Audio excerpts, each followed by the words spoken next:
Anyway, let's move on to Czechia. And Case, your player to watch for Czech.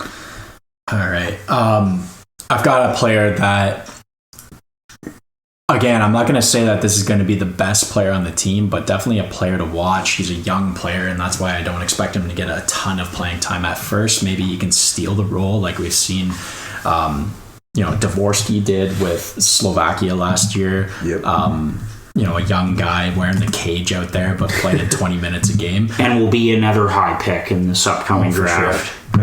I mean, we're going to get there. I'm jumping ahead. I may or may not have selected a player. I'm talking about Edward Sale for Czechia. He is the consolidated rank 8 coming up to this draft. Really, really exciting player to watch. 17-year-old playing in the top Czech league. He's played 36 games there. Stats I really want to talk about with this guy were his 16-year-old stats playing in the U20 Czech league, where he had 42 goals and 47 assists in 39 games. This guy was absolutely blowing up that league.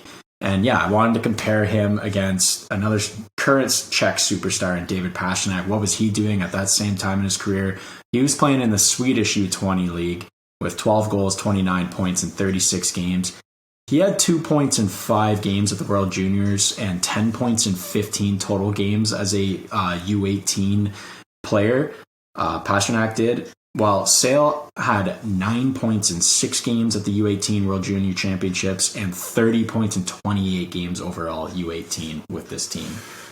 Yeah. He is showing to be a elite winger, and I'm so excited to watch another young superstar Czech goal scorer.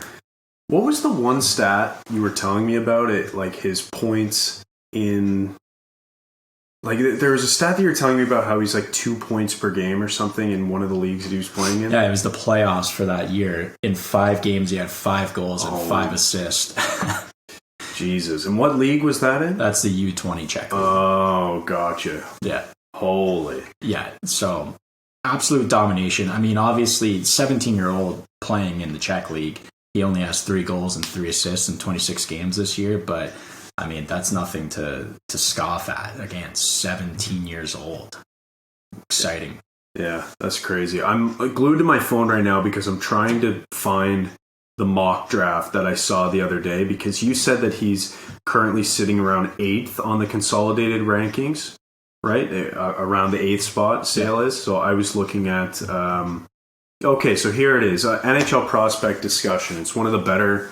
Instagram accounts that I like to follow that I think relies a bit more heavily on the advanced analytics compared to some other mock drafts out there. It's a good one. They have him at number 8 as well right now. So definitely a player to watch at this tournament. And, anytime there's a young guy on one of these lesser teams, you would expect that he's going to be relied on to, carry the offense more so than he would on a team like Canada, say. Yeah. So you're looking at this young player to really make a difference. And, put in that situation, sometimes guys get creative. And I would love to see what kind of offense a player like Sale has up his sleeve after, you telling me his incredible stats. So definitely a good pick. Looking forward to watching this player for sure. Yeah, me as well. Always a great pick when you're doing a draft in NHL, and love the Pastrnak note there as well, and we saw this with Juraj Slafkovsky, and we've seen it with other players in the past, that a really good tournament just raises their stock come draft time. And Case, I just saw you looking at a mock draft there that had him as high as 4th. Mm-hmm. Man, like if this guy blows up like he's been doing at this tournament, we see him knock out a couple of guys and maybe get into the top 3? That's exactly what happened with Nico Hischier and Nolan Patrick. Nolan Patrick was slotted at number 1 for the longest time, and then Nico carried Switzerland in a tournament. I think he had 5 goals and 3 assists in 7 games or something like that, and no help at all. And that bumped him up to number 1. And Sale and Dvorsky are candidates for that for sure. They're guys that maybe maybe some GMs don't have a ton of chance to watch them play, and scouts and everything. It's a deep cut player. It's not an NCAA player or OHL, CHL player, U20s and Czech League. So this is a big opportunity for them, and they've got to step up. For sure. Okay, for Team Czechia, I'm going to take some low-hanging fruit here. A player that we talked about last year during this episode, and I thought Casey would bring up, but he didn't, and that's Stanislav Svozil. I feel like this is a player we've talked about at length in recent years on the podcast. 37 points in 28 games played with Regina in the WHL this season.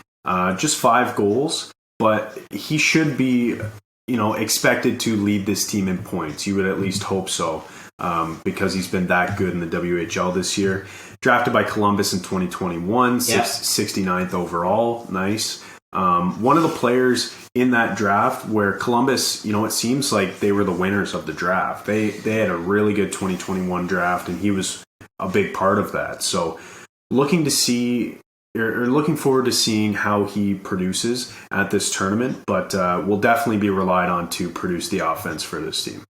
Yeah, there's the 2 top defensemen for this team are going to be from Columbus. I think no doubt David Juracek, who's playing for Columbus at the moment, is going to be the other guy. But Stanislav Svozil, I didn't talk about him this year because I've talked about him the last 2 years. This is his 3rd time playing on this team. Yeah. So I expect him to be playing a lot of minutes on the back end for them. And a lot of the offense will be generated through him and, like you mentioned, Juracek as well on the back end. Juracek, I think, has played a bulk of games in the American League too. So this will be nice. He'll be able to play against some competition that aren't necessarily pros yet.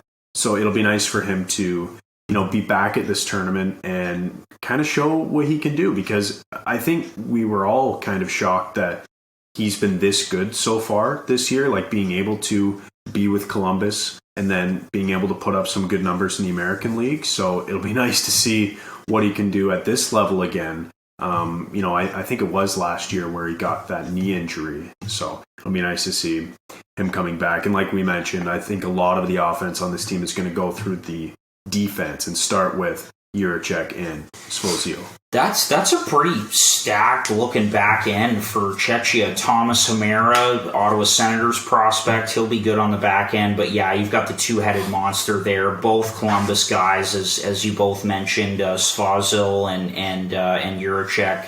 They're going to be a lot of fun to watch, and I think Svozil is kind of in Juracek's shadow a little bit because Juracek was the high pick. There will be a lot of focus on him. He's the big D man with the big shot from the blue line, but Svozil is a solid defenseman as well. Columbus has got them both, which is great.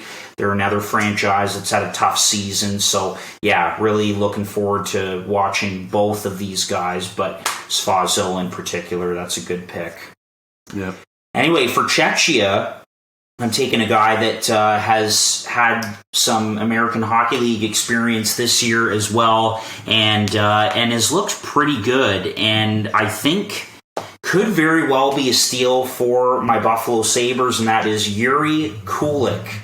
I think that he'll be one of the offensive guys that this team will really count on, and his American League production so far is pretty good. 16 points in 24 games as an 18-year-old. That's pretty darn good, honestly. So both him and Isaac Rosen heading out from Rochester and going to the World Juniors. But the thing with Kulik, we've mentioned this before, but a guy like Fabian Lysell, as an example, being able to score goals off the rush. He's got a ton of speed. He attacks the net, can come down the wing and just fire the puck.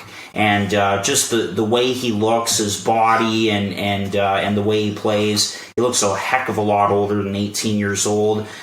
He was the final pick for us, that 28th pick. That, of course, was from the Sam Reinhart deal with Florida in this past draft, and that could be a steal. Buffalo wanted this kid bad, and man, I think he's going to be a big part of this Czech offense.